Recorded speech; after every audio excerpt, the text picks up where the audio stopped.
from Rush University in Chicago, Illinois. Prior to this, she earned a Master's of Science in Anesthesia from Wayne State University in Detroit, Michigan, and a Bachelor of Science in Nursing from Oakland University in Rochester, Michigan. She also has a Bachelor of Science degree from Michigan State University and is a graduate of the Omni School of Hypnosis in DeLand, Florida. Lynette is currently a nurse anesthetist at the Laser Spine Institute Surgical Facilities and owner and operator of Bear Hypnosis, LLC, where she provides hypnosis services to meet a wide variety of client needs. Please help me to welcome Lynette Bear.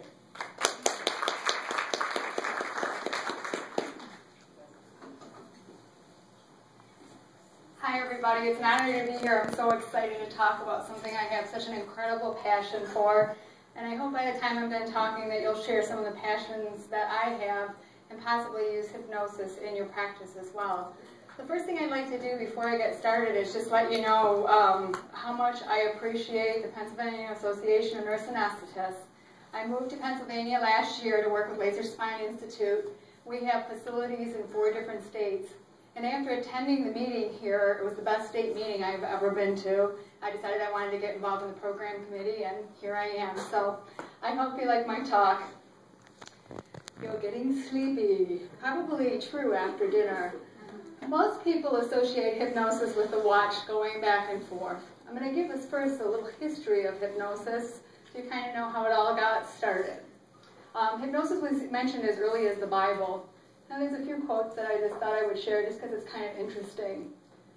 What's happened with hypnosis is it's been around for a very long time, gained popularity, lost popularity, and now it's regaining popularity as people become more interested in complementary and alternative medicine. I like the last one from Acts. While the meal was prepared, he fell into a deep trance. If anyone's ever heard of mesmerism or I'm mesmerizing you, that comes from Franz Mesmer. He was really the first one who used hypnosis, and he called it animal magnetism or mesmerism. He believed that everybody had a universal body fluid, and when people were having illnesses or different problems, it's because that body fluid was not in balance. And because it wasn't in balance, that's why they wouldn't get better. What he did is he put these patients in a tub filled with different iron, and he waved his hands over them and made noises and had them deep breathing until he believed that the universal fluid was coming into balance. And when that happened, they were healed. It was odd, I'm sure, to watch, and so obviously his techniques were not supported. However, some people were interested in learning more about what exactly it was that he was doing. Dr. John Elliotson is an English surgeon, and he was the one who used, the first one who used hypnotism as sole anesthesia. Of course, they didn't have the medications that we have now, and he wanted to give the patients something to increase their comfort. He published Zoist, and believe it or not, it's still available today, the free Google book. It's kind of interesting to get on there, look at Zoist, and see some of the things that he published and wrote about. James Braid termed the word hypnosis. He's the one that's pictured there, and he's the father of hypnotism. Dr. James Esdale is a Scottish surgeon, and he began to study mesmerism in 1845. And in my opinion, he truly is the father of using hypnosis for surgery. He moved to India because he was having a lot of health problems, and that's where he decided to have his surgical practice. And he performed over 300 surgeries. What's really amazing about this man is he never observed any of the mesmerism or any of the actual things that were done. He had heard about it. And after hearing about mesmerism, he decided that he was going to use it for his patients. When he was back in India at that time, elephantism was huge. And these are the types of surgery he did with just hypnosis. Now, the amputations are pretty amazing, but I'm telling you, a scrotal tumor of 80 pounds removed and a patient surviving that back then, that to me is truly incredible. The other thing that they noticed is infection rates went down. How he did hypnosis is he made a claw-like shape over the patient. It took several hours. He would have him laying down in a supine position with a loincloth. He would pass his arms over the patient from the top of the head to the pelvis area and back up slowly, breathing on the patient. And fortunately, I'm sure they didn't have a lot of garlic back then. But he would do this for hours. As he got more ill over the years, he wasn't able to do this for hours before the surgery and then actually practice the surgery. So he hired people on the street to do his mesmerism or hypnosis for him before he actually did the surgery. Then what happened next is we had the discovery of the different types of anesthetics. Chloroform was introduced. Dr. James Young Simpson is the one that's credited for that. It's kind of cool. They were playing around with different chemicals. They wanted to find something that they could give to patients so they would be more comfortable. They believed there would be a medication that could be found. And so they found this chloroform. I think he had his sister breathe it, and she passed out overnight. And they thought, wow, this is a pretty good thing. So they used that first, found out that it wasn't very safe, switched over to ether. And then actually ether became very popular in 1849, not only for surgery, but also for dentistry as well. At that point, inhalational anesthetics gained favor over hypnosis, which truly never was accepted at that time. So then what happened next is World War II came around, and we had our wounded warriors in World War II, and there wasn't a way to provide anesthetics for all of these soldiers that needed, some form of medication for their surgeries and to take care of them. So hypnosis again gained favor. In the 50s, both the British and the American Medical Association accepted hypnosis as a tool to be used for medical use. And then research studies had taken place, again popular in the 50s and 60s, and it gained favor on and off since then. I was talking to Mary, the one who introduced me just before we started the lecture here, and she told me when she was training back in the 70s, hypnosis was actually part of their training. So again, you can see it's kind of come and gone over the years, and once again, it's picking up. So what is hypnosis? That truly is the question. I wish I had a good answer for you. Nobody truly agrees on what the definition of hypnosis is, or even what the brain state is with hypnosis. All they know is that something happens, changing the state to a form of, they call it somnambulism, which is the state where we like to do most of our hypnotic work in. Somnambulism is a state that I can explain to you much like the state just before you fall asleep, that window where you're not awake and you're not asleep yet. That's the best state for hypnosis.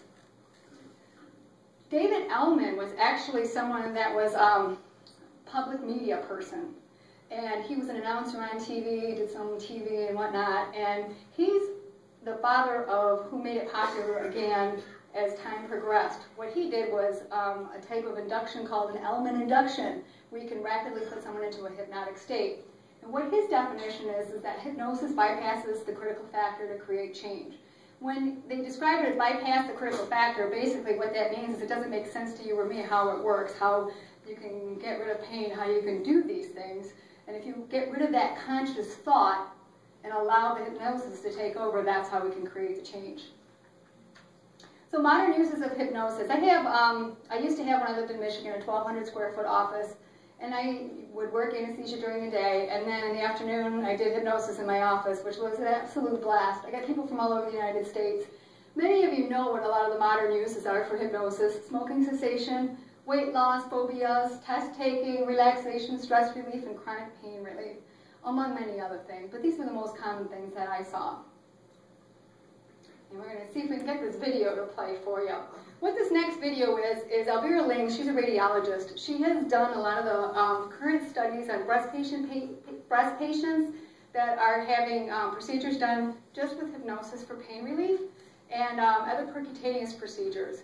What she does is she reads a script during the procedure, or she has psychiatrists, which she mostly works with, read a script during surgery, paying attention to the patient so the procedure can be performed. And I don't know about getting this to play.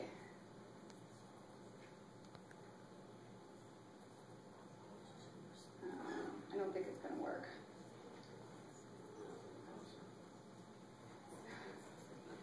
Anyway. Robert Scott is about to have a surgical procedure to replace a urinary tract tube. Before doctors numb up the area with a local anesthetic, Robert will get something to relieve his anxiety, and it won't be medicine. He'll be hypnotized. You can begin by looking up at a spot on the ceiling.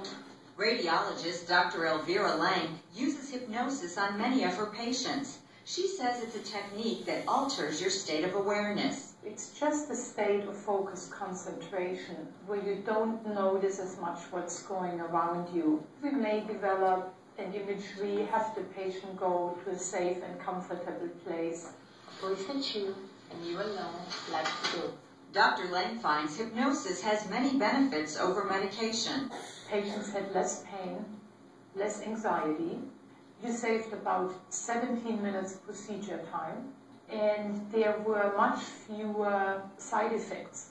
Patients' blood pressure was much more stable. Their heart rate was much more stable.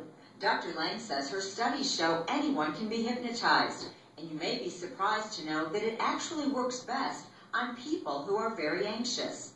If your mind is good at making up a worst outcome possible, your mind is also very good at coming up with a good scenario.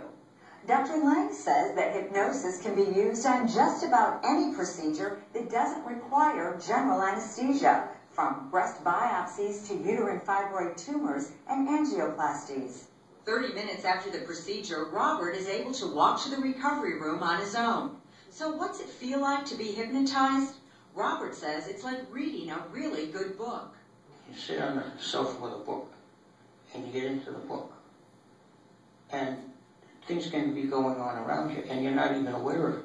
You know where you are, you know what's going on, but you're so engrossed in the book, you don't pay any attention to anything else. Robert's advice to others thinking about hypnosis? Go for it. I can't say enough for it. I just think it's great.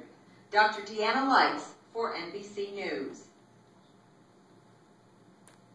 I think it's an interesting video because it shows that it can actually be used to help patients be comfortable during an anesthetic. I think the problem most of us would have is reading a script out loud. In a surgical procedure, number one, we can't really pay attention to what it is we're doing with the vital signs and giving our anesthetic and whatnot.